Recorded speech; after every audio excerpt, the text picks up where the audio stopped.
lack of leadership, which is putting it mildly, coming from the White House, former Republican strategist Steve Schmidt. Steve, I wanted to talk to you because I keep thinking about this piece that a writer named Alex Perrine wrote a few years ago. He basically made this was the case he made. He said basically for a long time, conservative media had sort of two echelons. There was talk radio and other things for the base, and there was a lot of conspiratorial stuff. There was a lot of hawking of supplements and things like that. And then there was a kind of like elites who consumed other stuff. You know, they read a variety of newspapers. And then at a certain point, like the people who only consumed the universe of right-wing media actually became the decision makers. They became the people running for office. They became the people elected to president. And then this is what you end up with when that happens.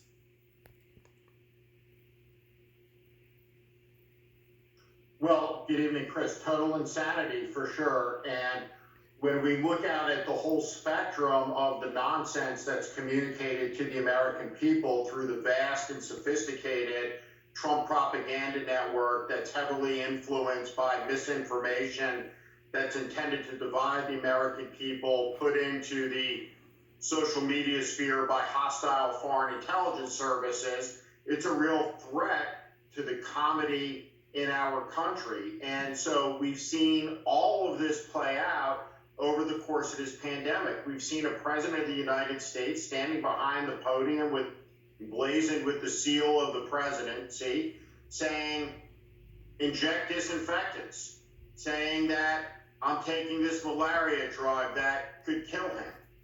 Over and over and over again, the American people have been subjected to wave after wave of idiocy, of asininity, of misinformation from the President of the United States. And what it all adds up to is the most inept and incompetent response to a crisis that's conceivable to imagine. This is the worst response by an American leader, certainly by a president, but by any American leader in a time of testing crisis in our nation's history.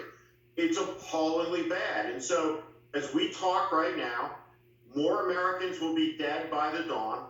We're approaching 100,000 dead Americans because of the abject incompetence and mishandling of this by Donald Trump. And when you sit there and you look at Alex Jones and you look at Laura Ingraham and Judge Janine and all of them, I mean, each and every one is in their own right spectacularly nuts as they go on and they talk about this stuff, and that there are vulnerable people out there watching these people who make $5, 10, 15, 20, $30 million a year, following their advice, endangering themselves.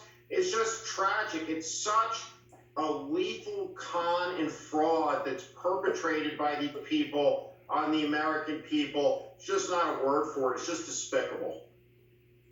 But here's the thing about that. I agree with much of that. But what is even more mind-blowing to me, and in some ways more depressing and more sort of a desperate situation, is that the con includes the president. Like, he believes the con. He watches a bunch of people on Trump TV say this drug it's a miracle and they don't want you to have it, and all the liberal people are out to get you, so you should take it. And he's actually taking it because, like, he's a mark for this stuff too. And that's the guy that's running the country. Well, absolutely. Look, Donald Trump is many things. He's dishonest. He's lied to the American people more than 17,000 times. He's completely corrupt. He's indecent. He's vile. He's divisive. But in this moment, the thing that matters the most, and I don't say this to name call, but he's an imbecile. There's no other word for it. That's the precise word we use in the English language to describe his comportment, to describe his behavior. Most powerful person in the world, who told the American people when there were 15 cases that this would be gone, it would disappear like it was magic, told the American people that the Chinese government was on top of this, told the American people the way you deal with this is maybe by injecting or consuming disinfectants. Every day has been the achievement of a new stratosphere of just abject idiocy flowing out from the White House. So it's the mismanagement of the crisis, and while that's going on, we see the continual assault on our democratic institutions, the undermining of the rule of law, the institutionalization of the corruption of this administration through the Attorney General, the firing of the Inspector Generals, and on it goes. Our country, Chris, the most powerful country in the world, supposedly, economically, militarily, we are a basket case. We are at the center of this. You have more likelihood of dying of this virus in the United States than any place else. You have more likelihood of catching it in the United States than any place else. You have more likelihood of not being able to get a test for it any place else.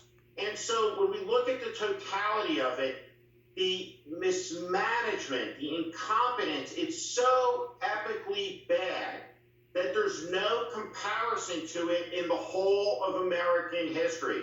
And what we have is 90,000+ dead Americans in an utterly shattered economy and a president who every day deliberately misinforms, spins, lies to the American people with one objective in mind. The guy will say anything if he believes it will help his reelection.